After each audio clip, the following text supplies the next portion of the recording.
سلام كبرات سمعتي أبنا رف حدا نايزي هاد تحتي زبيتاوي حنز زبل هرستي تدالي زلو تخطاتا لتحستو بزعبا انتاينت زبيتاوي حنز رينا ألنا نسو أتحاحزناون عينتات زبيتاوي حنزن حنكل زبيتاوي حنزن زولو نوسان عرستات بسفيحو تملكيتنا أموداتا نايت معرف دما حموشت جيجا بيهيلاتن هات حساسباتاتن زرزيرما نلومي دما مذكتات زبيتاوي حمز هاب تحتي زبلارستي كالاي معرف يغرولكم هاللخو كساب موداتا سلمكتتالكم نامسكنكو كمزي زبالة كتصالي تحستوتات كنبركت مانتي سابسكرايب شير لايك بمقبار هتبابعني بزعبا ازي تحستو زلوكم ريتون حتون دما هبوتا كومنت ريتوهم كتغمتو بتحتنا يلابو يغني لي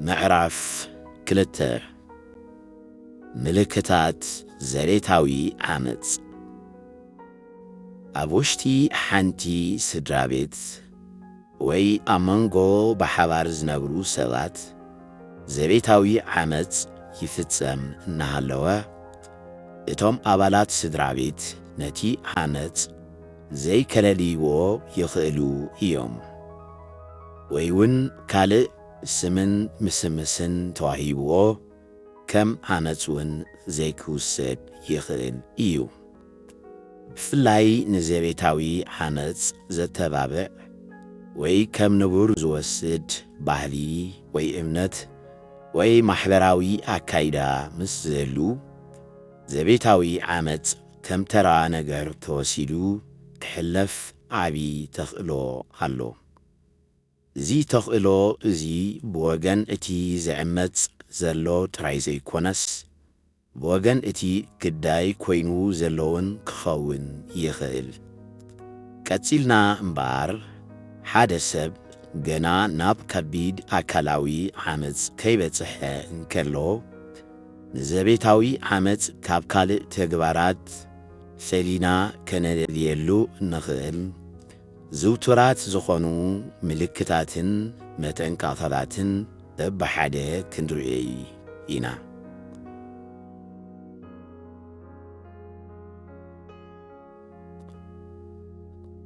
كداماي ملكت كم متن نلعلي زخونة كني مبزحتو أغزيه كم فقري تمثيلو إيو زخرب جنكا نتقداي مكوتزار كاندي مسارحي كخون يخل هيو سميعتات كني أمانغو تتسامتي كبول بحريات هيو متنو زحلوه كنون نتي أمانغو تتسامتي زلو فقراوي زمدنا زدلدلن زمكرن هيو انتخونا كامتنو زحلفن نام كوتزار زدهابن كنيجن نتي سيعيغو كمت زخل زريتاوي حمد ملكت هيو متعم التخا مسمن كم اتزارب سلكي مسمن كم اتدواول مسمن كم اتزاور عليناي محبراوي مراخري كم اتكتاتل وزته زعنسلو حلتاوي نتفتاد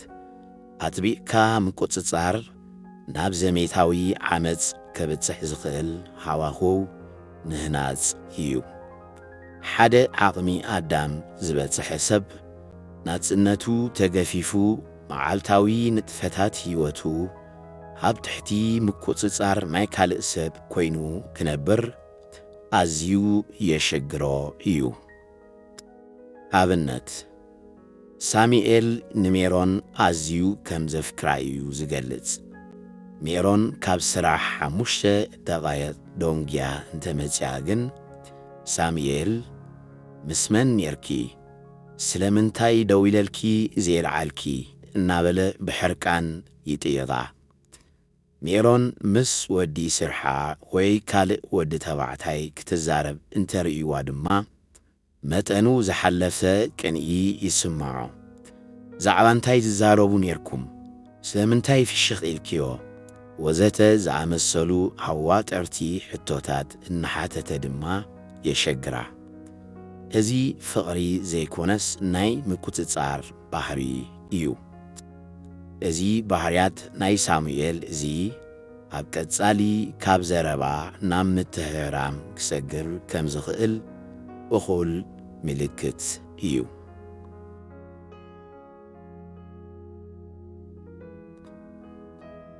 ካልኣይ ምልክት ምንጻል። ተነጽሎ ኣዝዩ ሰባብ ነገር እዩ።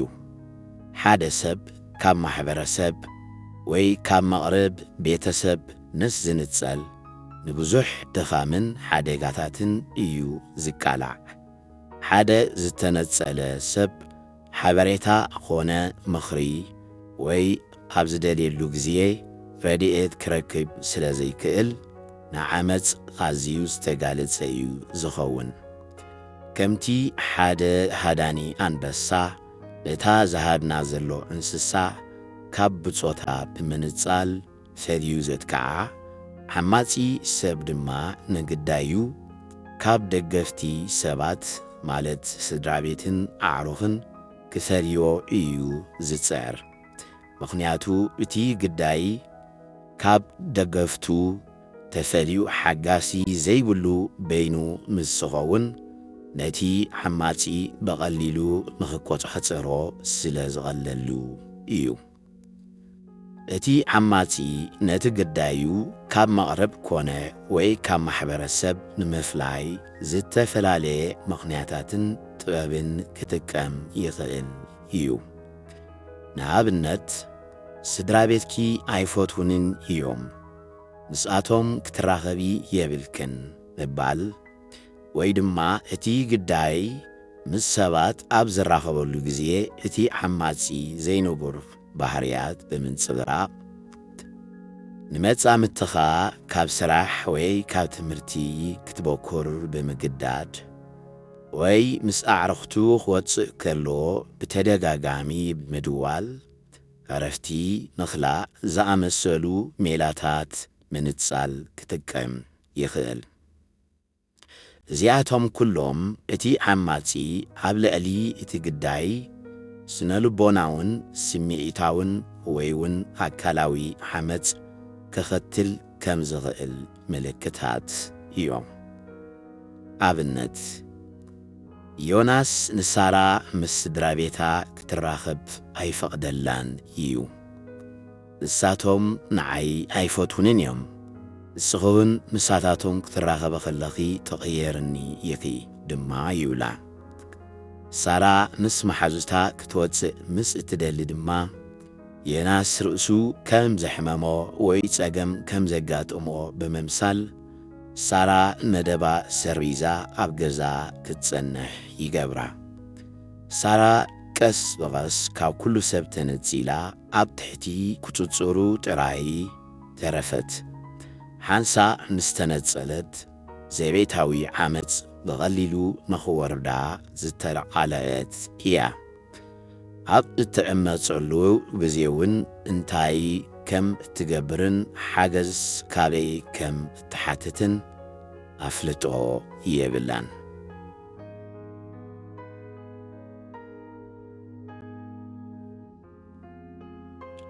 ሳልሳይ ምልክት ህወኽ ዝምድና።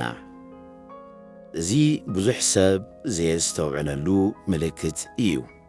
ብፍላይ ኣብ ዝምድና ንመርዓ ኾነ ንምትእኽኻብ ዝግበር ታህዋኽ ናይ ዘይጥዕና ምልክት እዩ። ዝምድናዊ ምቅርራባት ቅድሚ ሕጋውነት ምልባሱ ኾነ ወይ ናይ ምጥርናፍ ስጉምቲ ቅድሚ ምውሳዱ ጊዜ ክወስድን ክበስልን ኣለዎ።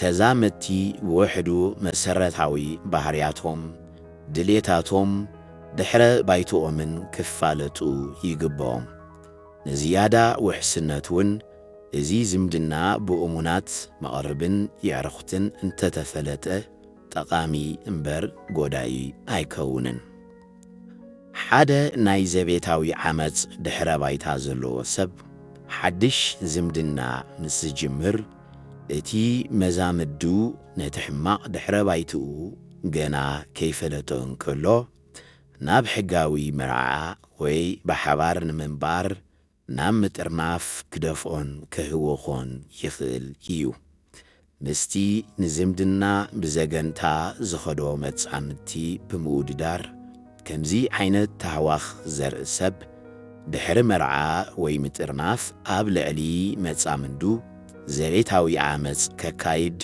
ዝዓለየ ተኽእሎ ኣለዎ ብብዝሒ ኣብ ህዝቢ ሓበሻ ካብ ዝረኣዩ ንዘቤታዊ ዓመፅ ባይታ ዘጣጥሑ ተርእዮታት ሓደ ናይ ርሕቀት ዝምድና እዩ ምስ ህልው ኩነታት ስደትን ናብ ምዕራባውያን ሃገራት ናይ ምስግጋር ሓረርታን ኣወዳት ኮነ ኣዋልድ ጽቡቕ ጌሮም ምስ ዘይፈልጥዎ ኣብ ምዕራባዊ ዓለም ዝነብር ሰብ ብተሃዋኽ ናብ ዝምድና ይኣትዉ እዮም መብዛሕትኦም ብኸምዚ መንገዲ ዝተጀመሩ ዝምድናታት ኣካላዊ ቁጠባዊ ቃላዊ ወይ እውን ስነ ልቦናውን ስምዒታውን ሓመጻት ዝተቓልዑ እዮም ኣብነት ዳዊት ኣብ ሃገረ ዩጋንዳ ዝቕመጥ ንዓቕሚ ኣዳም ዝበጽሐ መንእሰይ እዩ ከም ኩሉ ስደተኛ ድማ ናብ ዝኾነት ትኹን ምዕራባዊት ሃገር ዝሰጋገረሉ መንገድታት ሃሰው ኣብ ምባል ይርከብ ኣብ ከምዚ ኩነታት እናሃለወ ኤደን ዝተባህለት ሰብ ብመገዲ ማሕበራዊ መራኸቢታት ተላለየቶ ድሕሪ ናይ ሓፂር ግዜ ሌሎኦም ኤደን ንዳዊት ቀልጢፎም ንኽምርዓዉ ኩሉ ወጻኢታት መርዓውን ባዕላ ከም እትሽፍነሉን ትነግሮ ኣላ ሓደ ሓደ ግዜ እውን ኣብ ውሽጢ ሓፂር ግዜ እንተደኣ ዘይተመሪዖም ነቲ ዝምድና ከተቋረጾ ምዃና ብምግላጽ ጸቕጢ ትገብረሉ ኣላ ዳዊት ነዚ ኣጋጣሚ እዚ ነቲ ናይ ምዕራብ ሃገራት ሓበርታኡ ዘሳኽዓሉ ዓብዪ ዕድል ገይሩ ወሲድዎ ኣሎ ግን ከዓ ሓዳር ቀሊል ውሳኔ ከም ዘይኮነ ተረዲኡ ብዛዕባ እታ ብርሑቕ ዝፈልጣ ኤደን ካብ ብቐረባ ዝፈልጥዋ ሰባት ምስክርነት ይደሊ ኣሎ ዳዊት ብድፊኢት ኤደን ተደሪኹ ኣብ ሓፂር እዋን ናብ ቃል ኪዳን እንተደኣ ኸትዩ እንታይ ዓይነት ህይወት ከም ዝጽበዮ ዝኾነ ይኹን ስእሊ የብሉን ኣብ መወዳእትኡ ኸ ግዳይ ዘቤታዊ ሓመፅ ዶ ይኸውን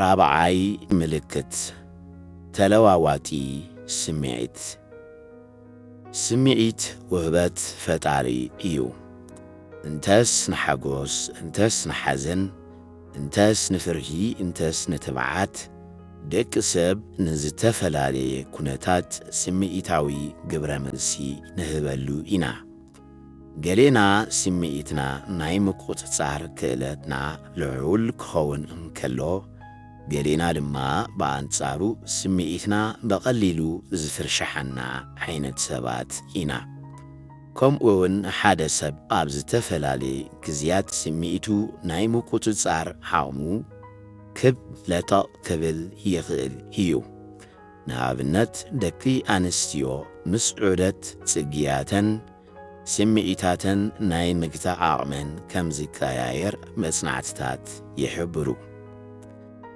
ካብዚ ሕልፍ ዝበለ ግን ሓደ ሰብ ኣብ ኣዝዩ ልዑል ምልውዋጥ ናይ ስምዒት ዘርኢ ምስ ዝኸውን ኣሸጋሪ እዩ እቲ ሰብ ንኣሽቱ ነገራት ብቕልጡፍ ዝሓርቕን ዝባሳጮን እንተኾይኑ እንታይ እዩ ዘሕርቆ እንታይ እዩ ዝሐንጉሶ ክትፈልጦ ዘይትኽእል ቀጢን ባህርያት እንተዳ ሃልይዎ ደሓን ኣሎ እናበልካዮ ዝሓርቕ ሓሪቑ ኸይከውን እናበልካዮ ድማ ዝስሕቕ እንተዳ ኾይኑ እዚ ሰብ እዚ ዘቤታዊ ዓመፅ ከውርድ ከም ዝኽእል ምልክታት የርኢ ኣሎ። ኣብነት ኤልያስ ከም ሰብ ለዋህን ፈቃርን እዩ። ሓደ መዓልታት ግን ኣዝዩ ተለዋዋጢ ዝኾነ ባህርያት የርኢ። ንኣብነት ራሄል በዓልቲ ቤቱ መግቢ ሰሪሓ ምስ ቀረበትሉ ብሽታ እቲ መግቢ ተማሪኹ ንራሄል ክንእዳን ክምጉሳን ይጸንሕ እሞ ነቲ መግቢ ምስ ተዓሞ ጨው ከም ዝበዝሖ ምስ ፈለጠ ግን ግልብት ኢሉ ኣንቲ ቦሶሮ ጨው እምበር ዳሕዲሕኪዮ ብምባል ይሸዳን ይጸርፋም። እዚ ተለዋዋጢ ባህርያት ናይ ኤልያስ ንራሄል ኣብ ስምዒታዊ ምድንጋርን ክትጻወሮ ኣብ ዘይትኽእል ሕርቃንን ስለ ዘብጽሓ ንሳውን ደጊድኣ ሓሪቓ ትምልሰሉ። እዚ ድማ ንሱ ተመሪሱ ክጸርፋን ካሃርማን ይገብሮ። ክልቲኦም ድማ ኣብ ዘቤታዊ ዓመፅ ይበዳደሉ።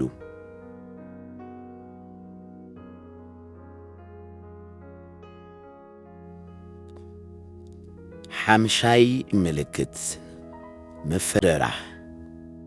ምፍርራህ ንባዕሉ ርእሱ ዝኸኣለ ስነ ልቦናውን ስምዒታውን ዓይነት ዘቤታዊ ዓመፅ እኳ እንተኾነ ግን ከዓ ምልክት ናይቲ ክስዕብ ዝኽእል ዝኸበደ ኣካላዊ ዓመፅ እዩ። ነፃ ምትኻ ወይ ነፃ ምትኺ የፈራርሓኪ እንተዳ ሃልዩ ቀጺሉ ኣብ ልዕልያፊ ኣካላዊ ዓመፅ ከውርድ ኣዝዩ ልዑል ተኽእሎ ኣለዎ። ምፍርራህ ብብዙሕ መንገድታት ክትግበር ይከኣይ። ንኣብነት እቲ ኣማጺ ነቲ ግዳይ ንኸሃርምኦ ወስ ብምባል ከፈራርሖ የኽእል። ከምኡውን ኣብ ገዛእ ርእሱ ሕማቕ ነገር ከም ዝገብር ብምጥንቃቕ የፈራርሕ። ገሊኣቶም እውን ኣብ ዘመድ ወይ ውሉድ ናይቲ ግዳይ ዘቤታዊ ዓመፅ ዝኸውን ዘሎ ሰብ ማህሰይቲ ከም ዘውርዱ ብምግላጽ የፈራርሑ። በሊሕ ነገር ወይ ብረት ተጠቂሞም ዘፈራርሑውን ኣለዉ። ኣብዚ ዘመንና ብተደጋጋሚ ዝርአ ዘሎ ምፍርራህ ድማ እቲ ዓማጺ ነቲ ግዳይ ሕርቃኑ ኸሎ ወይ ኣብ እዋን ጾታዊ ርክብ ብሕቡእ ስእሊ ብምውሳድ ነዚ ዶኩመንት እዚ ናብ ሓፋሽ ክለቆ እየ ብምባል ዝግበር ምፍርራህ እዩ። እዚ ኩሉ ርእሱ ዝኸኣለ ዘቤታዊ ዓመፅ ኮይኑ ምልክት ናይቲ ቀጺሉ ክስዕብ ዝኽእል ኣካላዊ ዓመፅ ድማ እዩ። መብዛሕትአን ኣካላዊ ዓመፅ ዝወረደን ደቂ ኣንስትዮ ኣቐዲመን በቲ ዓማጺ ብዙሕ ምፍርራህ ከም ዝተገብረለን እየን ዝገልጻ። ምፍርራህ ድሕሪ ኣካላዊ ዓመፁን ዝቕጽል ተግባር እዩ። ነቲ ደርሆ ዝተፈጸመ ዓመፅ ካብ ዓይኒ ሕግን ካልኦት ሰባትን ንምኽዋል እቲ ዓማጺ ነቲ ግዳይ መሊሱ የፈራርሖ። ብዙሓት ግዳያት ዘቤታዊ ዓመፅ በቲ ዓማጺኦም እናተፈራርሑ ንነዊሕ ዓመታት ኣብ ዓንኬል ዓመፅ ተደሪቶም ይነብሩ። ኣብነት ኣማኒኤል ንኣስማይት ቅድሚ ሒደት መዓልታት ብጉስቲ ዓይና ስለ ዝዘበጣ ከባቢ ዓይና ኩሉ ሓቢጡን ጸሊሙን ኣሎ። ናይ ክሽነ ካራ ሒዙ ካብዛ ገዛ ክትወፂ እንተፈቲንኪ ወይለኺ እናበለ ድማ ቀጻሊ የፈራርሓ። ናብ ደገ እንተደኣ ወፂኣ እቲ ኣብ ልዕሊኣ ዘውረዶ ኣካላዊ ዓመፅ ሰባትን ሕግን ከይፈልጥዎ ስለ ዝሰግአ ተመሊሱ ንህይወታ የፈራርሓ ኣሎ። ኣስማይት ብሰንኪ እቲ ወይድዋ ዘሎ ራዕዲ ናብ እተብሎ የብላን። እታ እንኮ መፍትሒ ካብ ኣማኒኤል ሃዲማ ናብ ሕጊ ዕቑባ ምሕታት ጥራይ እያ። እዞም ልዕል ኢልና ዝረኣናዮም 5 ምልክታት ዘቤታዊ ዓመፅ ኣዝዮም ዝውትራት እዮም። ኣብ ሓደ ዝምድና እዞም ምልክታት እዚኣቶም ምስ ዝረኣዩ ብኣግኡ እንተዘይተኣሪሞምን ሓገዝ እንተዘይተረኺቡሎምን ወይሉ ሓዲሩ ዘቤታዊ ዓመፅ ክፍጸም ምዃኑ ዘየጠራጥር እዩ። ቀጺልና ኣተኩሮና ኣብ ሕሉፍ መዝገብ ዓመፅ ሂደት ሓሳባት ክንርኢ ኢና።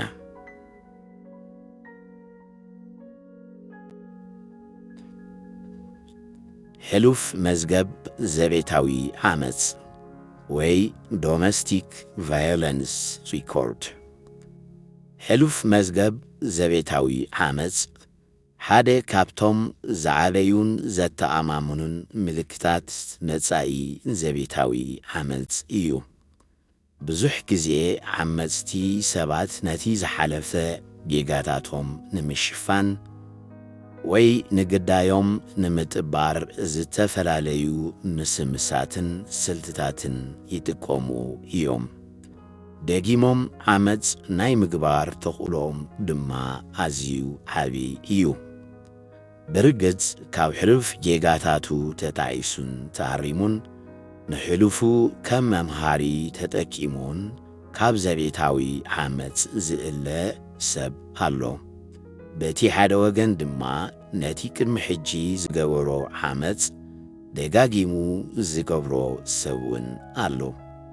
ብመሰረት ሓደ ጸብጻባት ካብቶም ብሰንኪ ዘቤታዊ ዓመፅ ንማእሰርቲ ዝተፈርዱ ገበነኛታት ከባቢ 30 ሚእታዊት ኣብ ውሽጢ 3 ዓመት ዘይመልእ ተመሳሳሊ ገበን ፈጺሞም ናብ ቤት ማእሰርቲ ይምለሱ።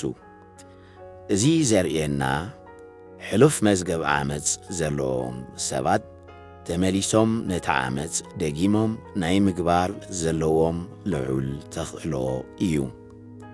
ሓደ ሰብ ኣብ ዝሓለፈ ርክባቱ ዓማጺ እንተነይሩ ነቲ ባህሪ ናብ ተሓድሽ ርክብ ናይ ምምጻእ ዕድል ኣዝዩ ልዕል እዩ። ዓመፅቲ ሰባት ንዝሓለፈ ዓመፆም መብዛሕትኡ ግዜ ተሓተቲ ክኾኑ ኣይደልዩን እዮም። ነቲ በደል ናብቲ ዝሓለፈ መጻምድቶም ወይ ግዳዮም እዮም ዝደርብይዎ። ንኣብነት እታ ዝሓለፈት ሰበይተይ ኣዝያ መርዛም ስለ ዝነበረት እየ ሃሪመያ፣ ንዓኺ ግና ኣዝየ ስለ ዘፍቅረኪ ኣይሃርመክን እየ ይብሉ። እቲ ሓቂ ግን ዓመፅ ምርጫ እቲ ዓማፅ እምበር ሳዕቤን ባህርያት እቲ ግዳይ ኣይኮነን። እቲ ሰብ ንጸገማቱ ብዓመፅ ናይ ምፍታሕ ልምዲ ካብ ሃለዎ ምስ ግዜ እቲ ልምዲ ናብ ተሓድሽ ርክብ እውን ክመጽእ እዩ።